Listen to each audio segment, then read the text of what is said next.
So, Suprabhatam, good morning. And as always, I'll begin with a chant because having done that for so many decades now, I can't speak unless I chant first. The talk won't come. Om Yo Brahmanam Vidadhati Purvam Yo Vai Vedangscha Prahinoti Tasmai Tam Hadevam Atma Buddhi Prakasham Mumukshur Vai Sharanamaham Prapadye. We who seek liberation take refuge in that infinite light which illuminates the hearts of all, which is the source of the Creator Himself, and who is the repository of the infinite knowledge known as Veda. Om Vishnur va Tripurantako bhavatu va Brahma Surendro dhava Bhanur va Shashalakshanoта Bhagavan Buddhota Siddhota va Ragadvesha Visharti Moharahita Sattvanukampodyato Yasarvai Sahasamskrito Gunaganais Tasmai Namah Sarvada. The Supreme Reality and its messengers are known by various names in various traditions. But as for me, I offer my worship always to the one going by any name and belonging to any tradition, who is free from attachment and hatred, free from worldliness and delusion, who is filled with compassion towards all living beings, and who is possessed of all noble virtues. Om Shanti Shanti Shanti. Om Peace. Peace, peace be unto us all. I've always liked that last chant because it is religion according to the Vedanta tradition and according to the Hindu tradition. The Supreme Reality and its messengers are known by various names in various traditions, as the verse says. But as for me, I offer my worship always to the one going by any name in any tradition, who is free from attachment and hatred, free from worldliness and delusion, who is filled with compassion towards all living beings, and who is possessed of all noble virtues. That's religion. Everything else is extra. Everything else is extra. And some of that which is extra is just heavy baggage which weighs us down. Religion is about transformation. That was the idea that first attracted me to Vedanta when I read my first book on Vedanta when I was a student in Sweden, Vedanta for the Western World. That idea which was on every page, that religion is about transformation. I had believed that religion was about believing what you were told by the church, and when you die, you found out whether you were right or wrong in believing what you had believed. But there was nothing in between. That was it. That was religion. And so to discover that religion was about transformation, that a religious person was one who had begun to experience the truths of religion, one who had begun to live the truths of a religion, in however beginning a way, a preliminary way, one who was on a path towards a final goal of illumination, which hopefully would come in this life itself. But if it didn't come in this life itself, you still had infinite time to get there. That's religion. So that's not the topic of my talk this morning. The topic is meditative reading.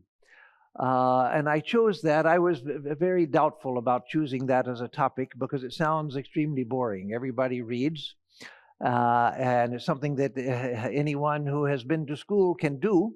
Even dyslexic people can read with difficulty. So what's the big deal, meditative reading?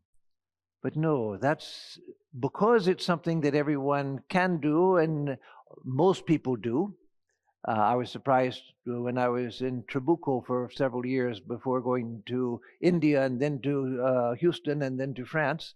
This is several generations ago, several lifetimes ago, when I was in Trabuco Canyon. That the young men coming to join, I would recommend books to them, and they'd say, "Oh, I don't read. I don't read." I was shocked. But most of us do read, and reading can be a very helpful spiritual practice. But there's a difference between meditative reading and informational reading. In the beginning of your spiritual search, and some of you here may be in the very beginning, and that's good. Once upon a time, all of us were beginners. So there's nothing wrong with being a beginner. In the beginning, we read for information because we don't know what the spiritual path is. We need to know something about the spiritual path, and so we may be hungry for information. And so there is an important place for that type of reading. And all through our lives, there may be things where we just need information. So we read about other topics, whatever it may be, that we read for information. But with a little time, reading should become a spiritual practice. And it's a very effective spiritual practice. It's one that all of us can do, and one that we can do with great effect if we learn how to do it. So again, let me make a distinction between reading as a meditative practice and reading for information. Swami Turiyananda, he used to take one verse of the Gita and meditate on it for a week. One verse of the Gita. When we first are introduced to the Gita, we try to get through the whole Gita as quickly as we can to see what it's all about.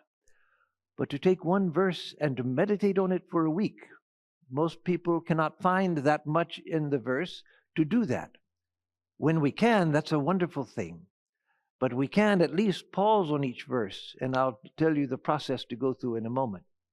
When I was living at Mayavati in the Himalayas for 5 years, a very blessed time in my life, the last 3 of which I was the assistant to a wonderful and very saintly man who changed my life completely, my principal Upaguru. He would tell me at that time that he was reading the Katha Upanishad for his own sadhana, and he said he could hardly proceed because he would read one verse and it would stimulate so much spiritual meditation that it was hard to proceed. Just one verse at a time would occupy him for a long time, and he was not succeeding in getting very far through the Katha Upanishad. Of course, he had studied it in earlier years, but now it was a text of meditation.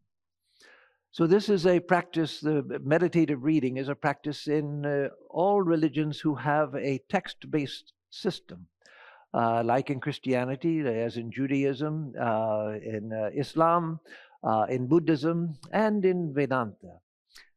If there are written texts, reading can become a spiritual practice. So I don't have much time, and I want to do some of the practice here with you. So let me just say that what is the process that we can follow? First, when you read something, again, remember that you are reading as a spiritual practice when you sit to read. You can read for information, even spiritual books for information at another time. But this, set aside some time, a little bit of time, for meditative reading. First, just have the question in your mind, the obvious question, what does this mean? What is the meaning? What is the verse trying to say? Try to understand the intent of the verse. That is a little bit of reading between the lines, but you don't have to read far between the lines to get the meaning. Just to try to focus on what is this saying. Then ask, what is it saying to me? What does this mean to me?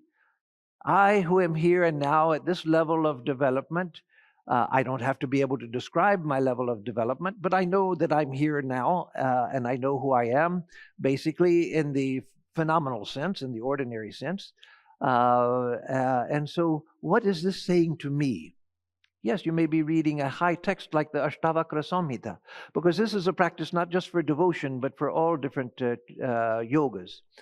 You may be reading a high text like Ashtavakra Samhita Avadhuta Gita, but This is saying something to me. It wasn't just Ashtavakra telling something to Janaka. It's through Janaka, it's coming to me, and Janaka replying back to Ashtavakra, he's speaking to me. So then, a very important thing, what you're reading, actually, after you ask yourself, what does this mean? Then try to feel it experientially. Try to imagine the state or the truth, whatever it is that is being expressed. Try to feel it through your spiritual imagination. Yes, we always have to know when we're imagining something and when we're realizing it, which is different. That's not imagination. But the spiritual imagination can be extremely helpful in spiritual life. So when you read whatever yoga the book is dealing with principally, try to feel experientially, what would this mean? What would it be like to experience this state that it's talking about? And if you are reading something like the Gospel of Sri Ramakrishna or the Conversations of Swami Shivananda Mahapurush Maharaj or something like that, then try to picture the scene. Or if you're reading the life of Sri Ramakrishna or Swami Vivekananda or the Holy Mother, try to picture the scene, try to imagine it. It doesn't matter if you haven't been to the place that they're talking about. Just imagine it as you want to imagine it. But put yourself in the scene. Try to imagine yourself present, that Sri Ramakrishna is talking to you. Mahapurush Maharaj is speaking to you. The Holy Mother is speaking to you. A disciple goes and asks the mother a question, and the conversations of mother. There are many books that contain her conversations. Think that I'm the disciple, and imagine that you're putting the question, and listen to the words of mother as the disciple would have listened to them. That is, make the reading experiential. And then say, what does it mean to me? In the case of conversations of mother, what is mother saying to me? What is she saying to me? And along with that question, what can I do with this? What can I do with this? I don't mean in a practical sense. It's not going to help you in your business life and so forth, oftentimes. But how can I use this in my life? How can I use this as a spiritual practice? It's a wonderful skill to develop in general, not just for reading, but in general. But especially, it comes especially with reading or with hearing a lecture, to get a truth and to try to make a practice out of the truth. To get a principle and try to make a practice out of the principle. How can I practice this? What can I do with it practically? How the scripture or the conversation of a great soul says such and such. It teaches this great principle. How can I embody it? How can I put it into practice? That's, you see, was Sri Ramakrishna and Swami Vivekananda were masters of that. That's why Sri Ramakrishna, he wanted to get over the attachment to money, to the very idea of money. So he didn't just tell himself, well, money, that won't help me to realize God, so I'll renounce money. No, he took a clod of earth in one hand and a rupee in the other hand and said, earth, rupee, neither will help me to realize God. And he threw them both into the Ganges. Now, yes, we can do that, and then the next thing we do is check on our cell phone, our bank account, to see if... But the idea is there. That is to learn the practice. We may have to do it 100 times, and we may have to do it 1,000 times. But that is, learn to make a practice out of ideas. Learn how to practice ideas. That's a great thing. So what does this mean? Try to feel it experientially. What does it say to me here and now? To me, Swami Atmarupananda, what is Holy Mother telling me? And then what can I do with it? And again, as I said, try to picture everything in your mind when it is when there is a setting, when it's a conversation or the life of a great soul. This Swami that I lived with the last 3 years at Mayavati, he used to tell me, make a practice every day of reading something from the life of a saint, life of a saint, because that gives us the idea that this was a human being like me, and they attained to God. I can do it too. That's a wonderful practice. So that also is part of our reading practice.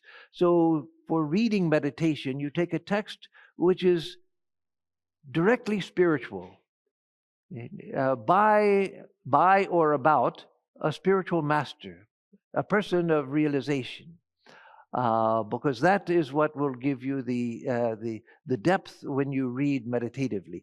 So now, as I said, I want to do that, and I'm getting up not because I'm going to jump off, but because I thought my iPad was charged and it wasn't.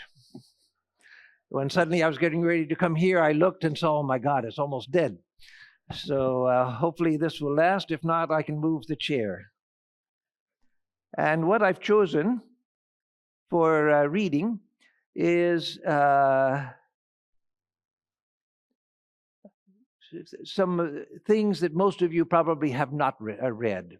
I could choose the Gospel of Sri Ramakrishna or the Great Master or the Life of Vivekananda or so forth, but I chose things that most of you probably have not read. And so I'm starting with a book, a recent publication, The Life of Sister Devamata. She was an American devotee and a nun, a sister. At that time, there was no Sarada Mutt, so she was under the Ramakrishna Order. As a sister, she met Swami Atmarupananda first, then she met, first she heard Swami Vivekananda, then she met Swami Atmarupananda. She became a disciple of Swami Paramananda. She went to India and lived with Swami Ramakrishna Order, the direct disciple. She went to Calcutta, met Holy Mother and other direct disciples. Wonderful life that she led. And late in her life, she asked Swami Shivananda, who at that time was president, asked his permission to publish some of her spiritual experiences. And he said, yes, that will be of benefit to many people. So she did, and so some of those I'm going to read. There was one other that I looked for and I couldn't find before I left France. I didn't have all of the books I needed, and there's one, a very beautiful experience I didn't have, but what I do have here is beautiful. And then there are a few other things. So what I want you to do is just to listen. The Hindu tradition started as an oral tradition. So you're back in the oral tradition today. I thought about sending this text to Vani to have it presented here on the screen so you could see it and read it along with me. And then I thought, no, everybody will be looking at the screen. I will be talking, they'll be reading on the screen, and there'll be a conflict between the two voices, the voice in your head and hopefully it's only one voice in your head and not voices in your head. The voice in your head and and my voice. So just try to picture as I read. Just listen, absorb yourself in the text as much as you can. So it's to give an experiential lesson in meditative reading. Excuse me. Oh, it'll be okay now.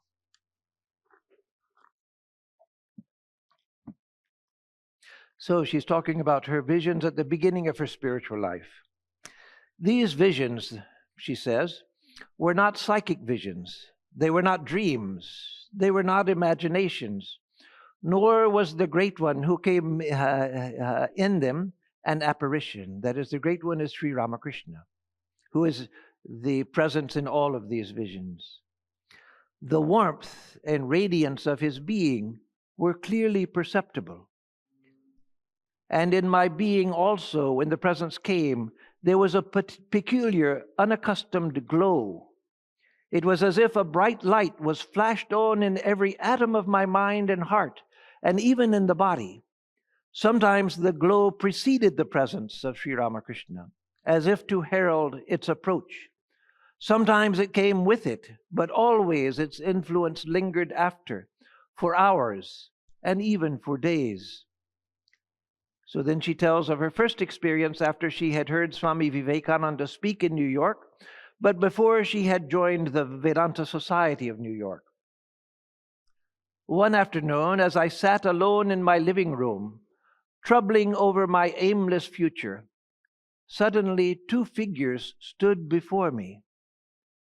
The face of one shone with a super-earthly smile, which seemed to shed an effulgence over his whole being. In quiet tones, he spoke these words: "Do not grieve. You have work to do for me." Then both figures vanished, but the sense of their presence lingered for many days. She didn't know who they were. Then in the early spring, I returned to New York and soon after became a member of the Vedanta Society, being put in charge of the publishing department. This was when Swami Atmarupananda was in charge of the Vedanta Society of New York, where Swami Atmarupananda is now. I was in frequent consultation with the head of the work, Swami Atmarupananda. One late afternoon, he called me to his private study to talk over a new publication. As I entered the room, my eyes fell upon a photograph hanging over the mantel. I stood still, transfixed. It was the figure I had seen in Boston.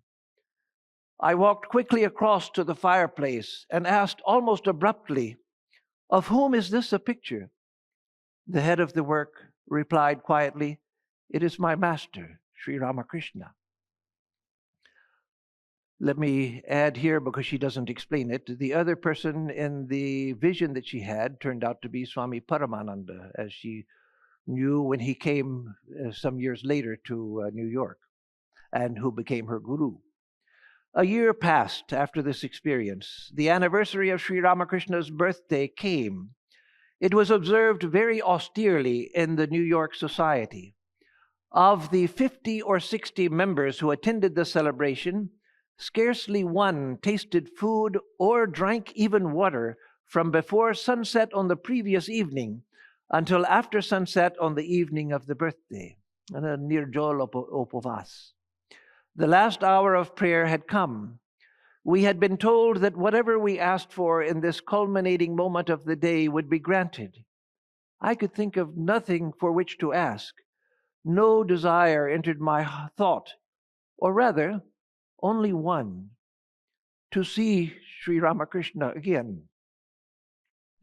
The stillness in the room was breathless. Something impelled me to open my eyes. And there on the platform, amid the masses of flowers which had been brought in as an offering, stood the living presence. It was the same figure that had come to me in Boston, yet not the same, for it was clothed in a single long white garment, and both body and robe were so shining, so transparent, that I could discern through them the faint outline of the flowers behind. But the smile on the face was the same, and there radiated from it the same power, the same gentle benediction. The figure stood there for a few seconds, with hands outstretched in blessing. Then it was gone. I looked about. All eyes were closed. Had none others seen it? Then, some months later, she continues to tell of her experiences, I was living in a delightful apartment not far from the society house. In it, I had fitted up a private chapel. That night, I entered with this new eagerness. I took my place before the altar, went through my exercises, and was just beginning my meditation when Sri Ramakrishna stood before me. Not the Ramakrishna of Boston or of the birthday celebration, but a colossal figure made of pure light with glistening garments. Overawed, I fell on my face before it, crept slowly nearer, and laid my forehead on the feet. I knew no more. When I returned to normal consciousness, I found I had been lying in front of the altar for more than an hour. What transpired in that hour, I shall never know, but it left me with a new outlook on life, a new vision in my heart. Yes, the difference between an experience of the active imagination, which isn't always bad, it can be very good, but the difference between that, an experience of the active imagination and a real spiritual experience is a real spiritual experience, even a preliminary experience, even just a very brief experience, is transformative. After the experience, you feel that a tangible purification has taken place, and your outlook on everything has changed. There's a real transformation, even with the brief preliminary experience.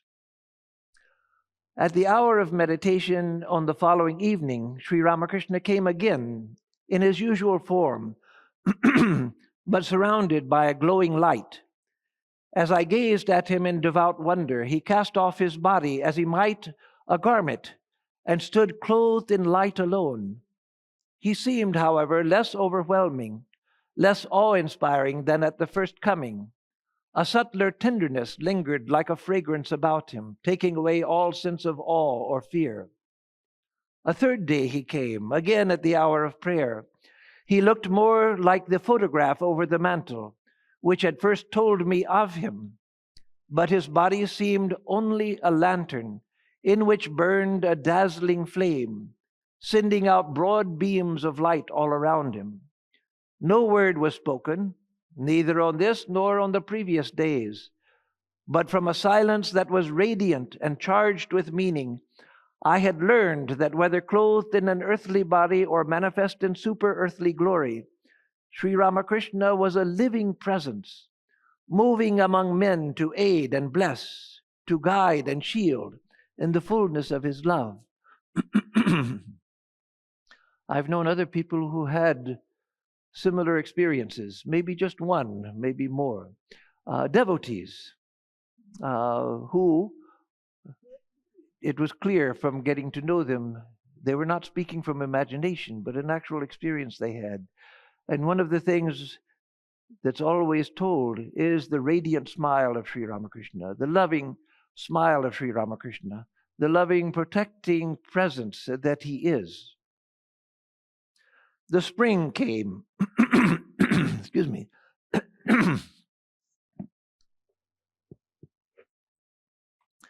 The spring came. April was here, and I had promised to have the new collection of sayings of Sri Ramakrishna in print before the summer. The final copy of the manuscript was nearing completion. Some of you know the book, The Sayings of Sri Ramakrishna. She was the one who put that together. That's what she's talking about. I was working on the manuscript busily one morning when I felt a tapping on my shoulder.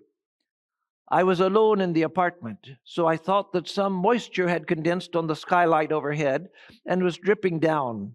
My living room was really a studio. I put up my hand to brush away the drops and went on typewriting. Again, the tapping came. Now there could be no doubt. It was a human touch. Startled, I turned quickly and saw Sri Ramakrishna standing just behind me on the left side. He looked as in his picture and was impressively living. I seemed to feel the warmth of his hand as it rested on my shoulder. No light shone from him this time.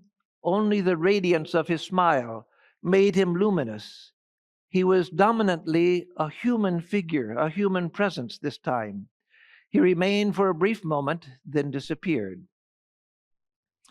Now we skip to much later in her life, after Swami Paramananda and she had developed La Crescenta Ashrama in California, not far from Hollywood.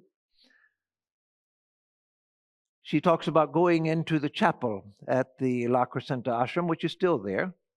I knelt before the altar and began repeating a sacred name. I do not know how long I had been kneeling there when noiselessly and quite naturally the walls behind the altar rolled back. That is, the walls of the chapel, they disappeared. They rolled back. My eyes rested on the vista of hills beyond the chapel without surprise or wonder. That is, it all seemed quite so natural. It seemed in no way extraordinary that I should see the hills behind the chapel. As my gaze lifted from hill to hill, it was drawn to a blazing light on the highest peak. In the center of the light stood the living presence. A long shawl fell about it, the color of which was neutralized by the dazzling light. The face shone with a super-earthly effulgence, and from the outstretched hands there poured in radiant blessing. The figure stood thus for a moment, then began to descend towards the temple. It did not follow the slope of the hill, but moved on a direct path of light. As it drew nearer, I could see that the light which created the path came from the feet of the one who walked upon it. Downward the presence moved on the shining band of light, majestic, silent, awe-inspiring, yet radiating such tenderness of love that all sense of fear or marvel melted. It approached slowly, reached the temple, entered the sanctuary through the open walls, which rolled together, and took its place on the right side of the altar, with his hand resting on it. The transfiguring light dimmed, and Sri Ramakrishna of the hilltop became the Ramakrishna of his earthly embodiment. He looked as when he walked visibly among men. He stood in smiling silence for a moment, then began to speak. What he uttered was spoken to the heart rather than to the ear, and was meant only for the one who heard. That is, she never told what he told her. It was very late when I left the sanctuary. The figure stood still beside the altar, and for 4 days, whenever I entered the temple at the hour of worship, I saw it there more real and glowing than those who knelt in prayer before the sanctuary gate. That is, Sri Ramakrishna was more real than the people there in the congregation. The temple was charged with the power of his presence. So how many minutes, or is it over? Time, okay. So I'll close here. So like that, learn to read meditatively so that you feel these experiences. Thank you. Om Shanti, Shanti, Shanti.